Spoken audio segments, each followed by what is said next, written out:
Hello student, are के study में आप लोगों का स्वागत है।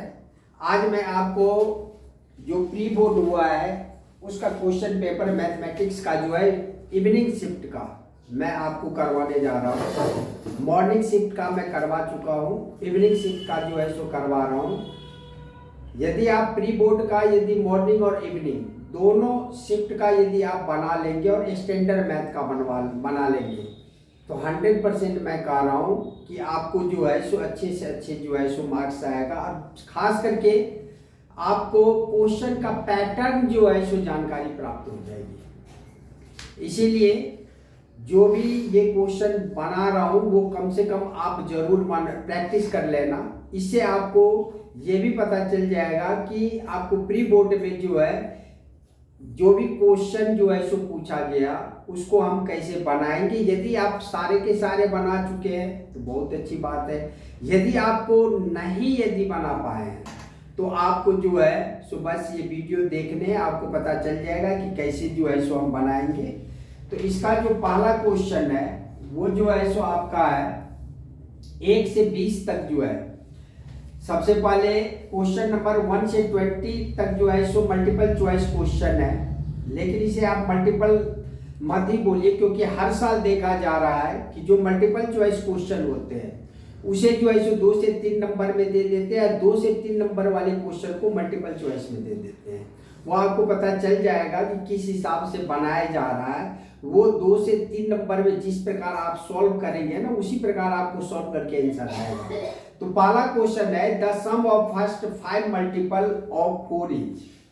तो इसमें सबसे पहले जो है सो आपको दे दिया गया है कि 4 के पहले 5 गुणजों का योग आपको ज्ञात करने हैं।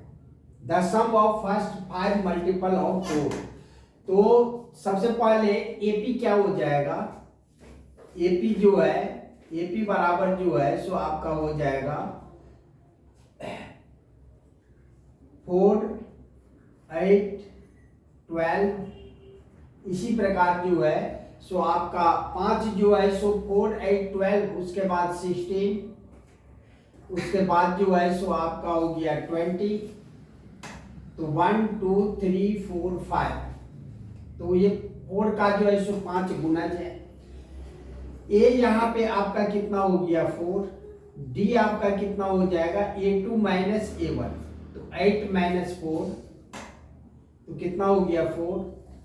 तो और n जो है सो आपका जो है सो बोल दिया है 1, 2, 3, 4, 5। तो 5 तो S5 आपको निकालना है, मतलब सम का फॉर्मूला आपको जो है सो यूज करना है। इसमें n/2 bracket 2a plus n-1 into D.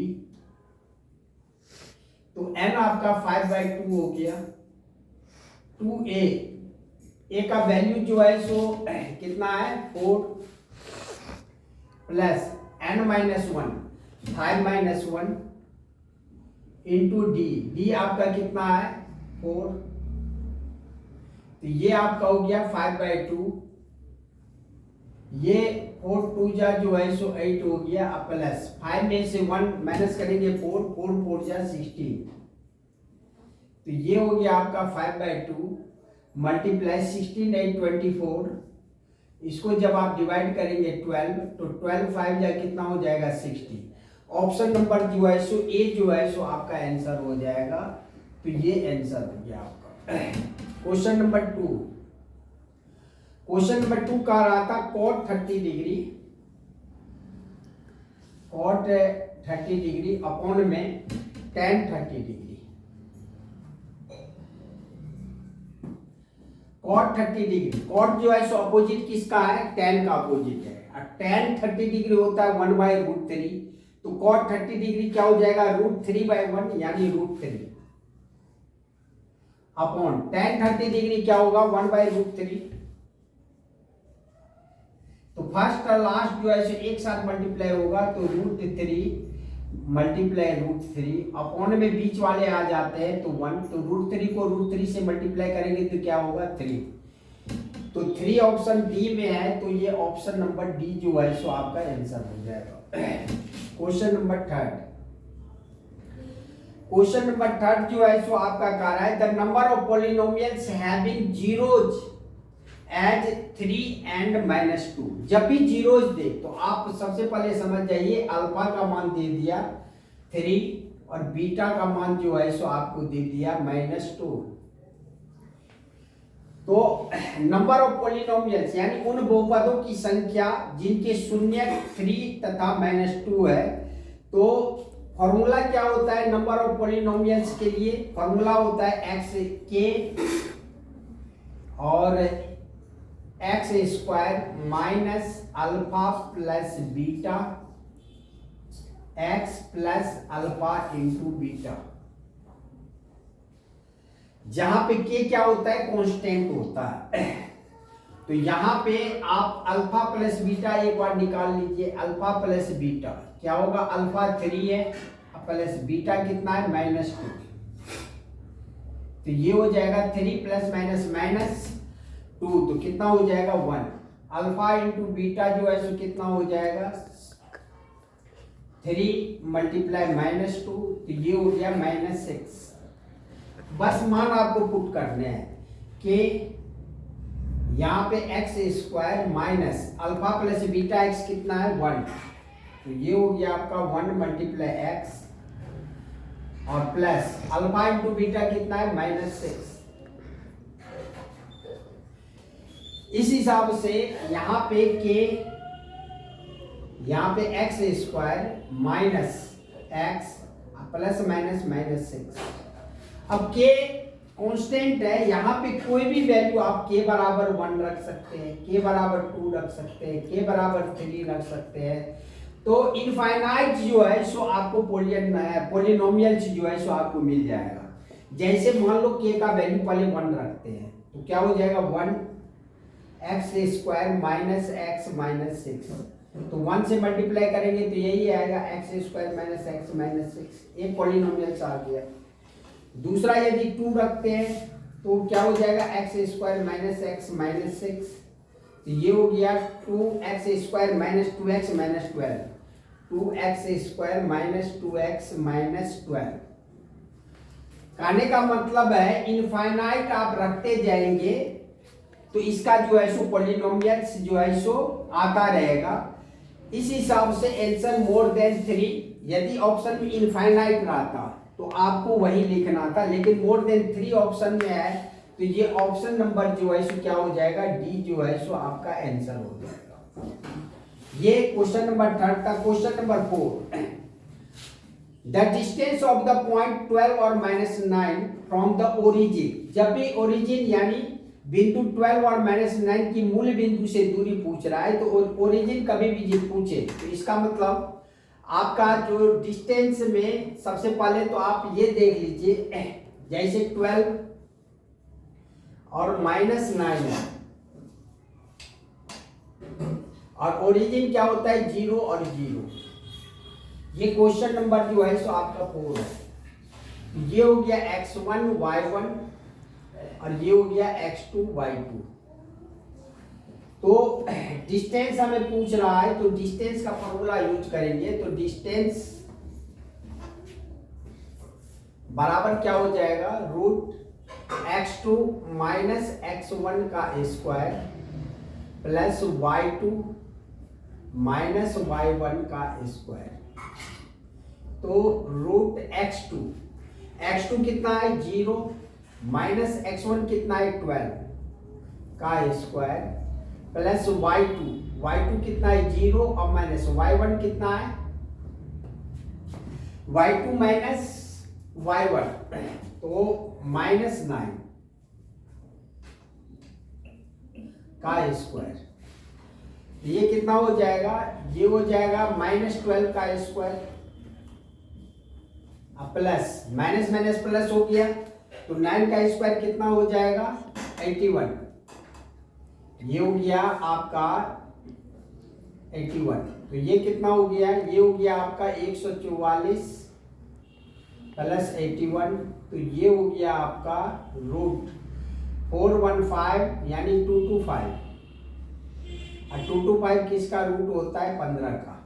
तो ऑप्शन नंबर जो है सो आपका सी जो है सो आंसर हो जाएगा।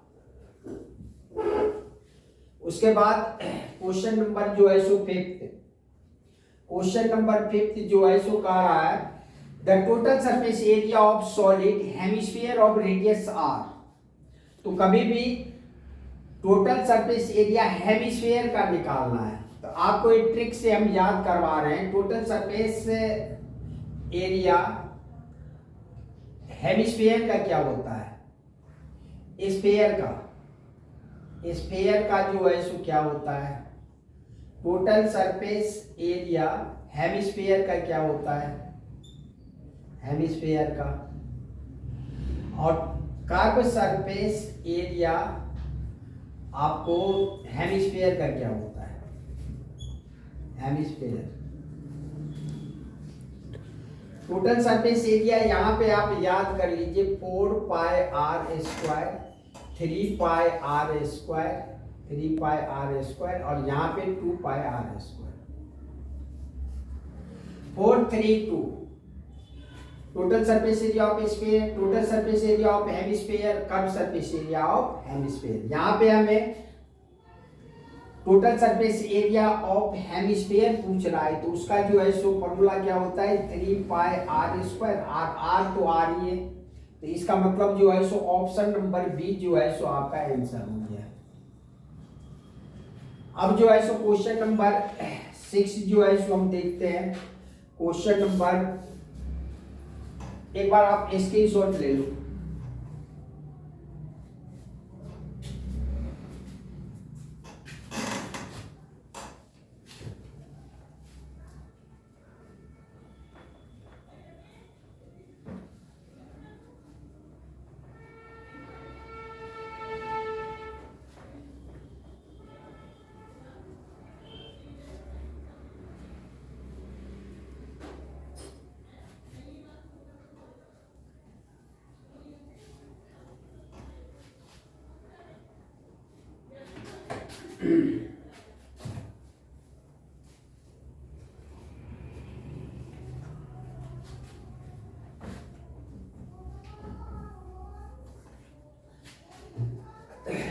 क्वेश्चन नंबर 6 में आपको जो है सो कह रहा है the value of K for which the system of equation 4x minus के एक्स के वाई बराबर 8 दिया है, यानी 4x।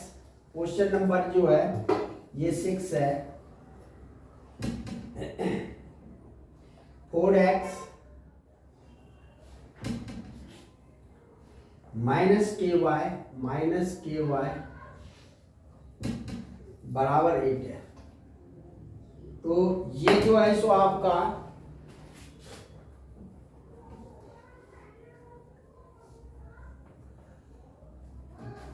यहां पे बराबर में 8 है तो 4x minus K Y minus 8 बराबर 0 हो जाएगा। इसी तरह दूसरी तरफ जो है सो आपका है 12x minus plus 18y equal में आपका है 5। ये हो गया 12x प्लस 18y माइनस 5 बराबर 0। यहां पे ये हो गया आपका a1 b1 c1, ये हो गया a1, ये हो गया b1, ये हो गया c1, ये हो गया a2, ये हो गया b2, ये हो गया c2। अब क्वेश्चन जो है सो देखते हैं। कह रहा है the value of K for which the system of equation 4x minus K Y equal 8 and 12x plus 18y equal 5 is inconsistent. Inconsistent का मतलब जो है सो क्या होता है, मतलब असंगत है या नहीं ये आपको देखने हैं। तो इनकॉन्सिस्टेंट के लिए सबसे पहले आपको याद रखना पड़ेगा कि इनकॉन्सिस्टेंट a1 अपॉन में a2 इक्वल होनी चाहिए b1 अपॉन में b2 के, तो इनकॉन्सिस्टेंट हो जाएगा। कंसिस्टेंट के लिए जो है सो क्या होनी चाहिए,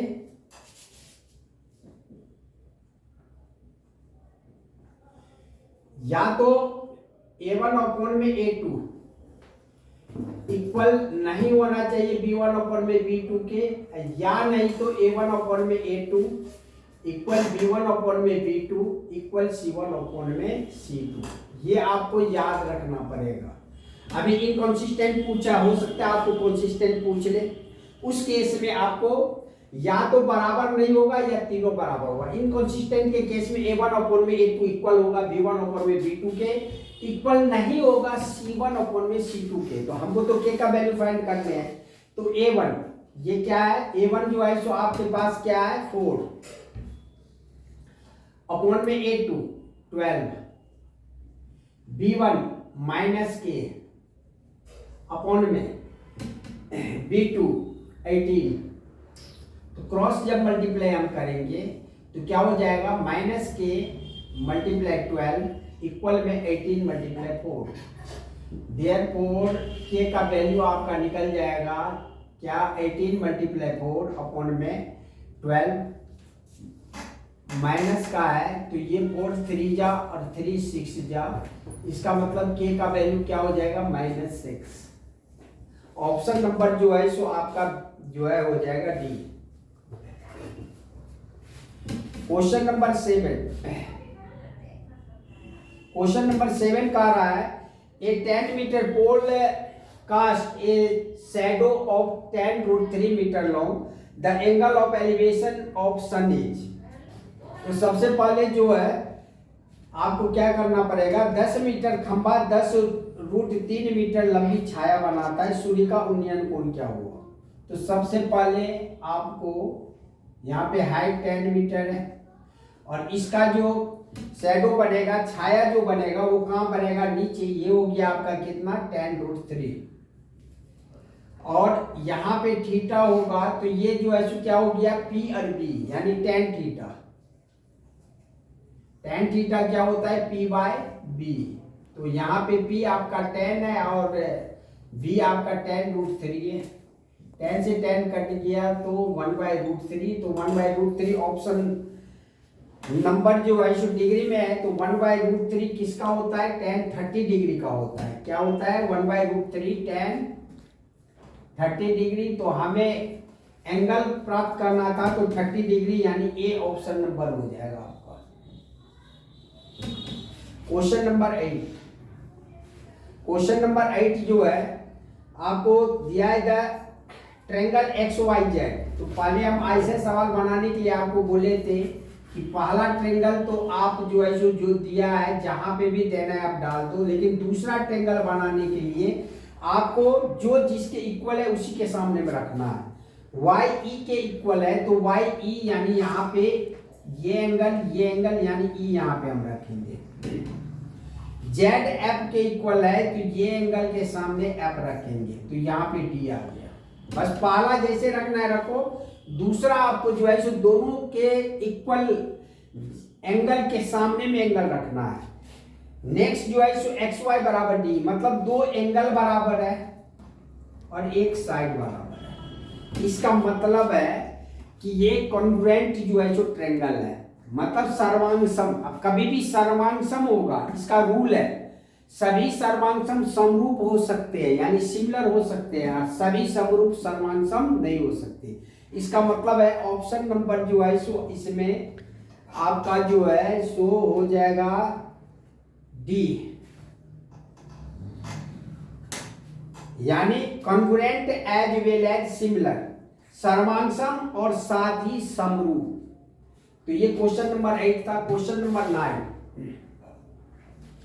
क्वेश्चन नंबर 9 है एपी का 10वां और 15वां पद क्रमशः 32 और 47 है। एपी का सार बनता है the 10th and 15th terms of an AP are 32, 47 respectively. The common difference of the AP। तो आपका जो है सो सबसे पहले A10 दिया है, तो A10 को क्या लिख सकते हैं A प्लस 90 और 15 को क्या लिख सकते हैं A15 को A plus 40। According to question में आपको दे दिया है, according to question A plus 90 ये जो है सो आपको कितना है 32 है और A प्लस 14D आपका कितना है 47 है।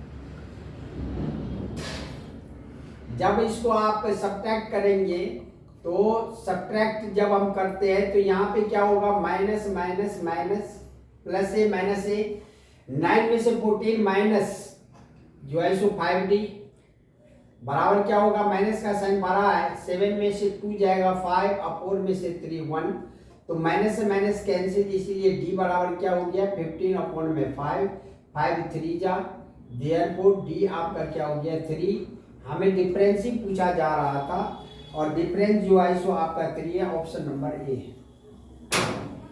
क्वेश्चन नंबर 10, क्वेश्चन नंबर 10 जो है सो आपका कह रहा है यदि 6 सेंटीमीटर त्रिज्या वाले वृत्त पर 2 स्पर्श रेखाएं खींची जाती है, कह रहा है if 2 tangent are drawn to circle of radius 6 centimetre, तो यदि ये सर्कल है, इसकी ये सेंटर है, यहाँ पे यदि 2 टेंजेंट यदि खींची जा रही है तो यहाँ पे मान लो A है, ये आपका B है, ये आपका P है, यहाँ पे सेंटर O है, तो यहाँ 90 डिग्री का एंगल बनेगा, यहाँ भी 90 डिग्री का एंगल बनेगा।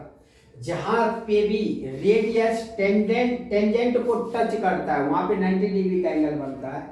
इस हिसाब से यहाँ पे हमें रेडियस दिया गया है 6 सेंटीमीटर, ये है 6, ये भी 6। यहाँ पे आपको मेन देखने ये एंगल और ये एंगल क्या होता है बराबर, अर्थात ये 60 डिग्री पर है, इसका मतलब ये 30 डिग्री होगा, ये भी 30 डिग्री होगा। यदि ट्रेंगल, यदि आप OAP में यदि देखें, OAP हमें टेंजेंट की लेंथ निकालना है, तो इसके सामने के एंगल P और ये B हो जाएगा 90 डिग्री का, 90 डिग्री के सामने के एंगल तो हाइपोटेनस कहलाता है, तो ये P और B tan में है, तो यहाँ पे tan 30 डिग्री क्या हो जाएगा P/B। आप देख सकते हैं tan 30 डिग्री का मान होता है 1/√3 बराबर P, यानी OA है यानी 6 अपॉन में B यानी AP। देयरफॉर AP यदि निकालना है तो AP बराबर क्या हो जाएगा, AP बराबर 6√3 हो जाएगा, क्रॉस मल्टीप्लाई कर लेंगे 6√3, तो 6√3 ऑप्शन नंबर B है, ये ऑप्शन नंबर B जो है सो आपका सही है। इस वीडियो में हम 10 क्वेश्चन आपको बताए हैं, इससे अगले वीडियो में जो है सो मैं नेक्स्ट जो है सो जितने भी क्वेश्चन है वो जो है सो बनाऊंगा। यदि आपको ये वीडियो अच्छा लगे तो आप चैनल को जो है सो सब्सक्राइब कीजिए, और यदि किसी भी प्रकार का कोई प्रॉब्लम आपको जो है सो लग रहा हो कि समझ नहीं आ रहा तो आप कमेंट कर सकते हैं, मैं अपने आप को सुधारने की कोशिश करूंगा। आपका जो है सो बस काम है कि जितने भी मैं प्रीवियस ईयर का क्वेश्चन जो है सो अपलोड करूंगा वो आपको देखना है एग्जाम देने से पहले। 100% मेरा गारंटी है कि आपका जो है सो परसेंटेज बहुत अच्छा होगा। ये नहीं कर सकते 90 प्लस 100% या 80%, लेकिन आपका परसेंटेज बहुत अच्छा आएगा, ये मेरा गारंटी है। चलिए हम नेक्स्ट वीडियो में मिलते हैं, तब तक के लिए जय हिंद जय भारत।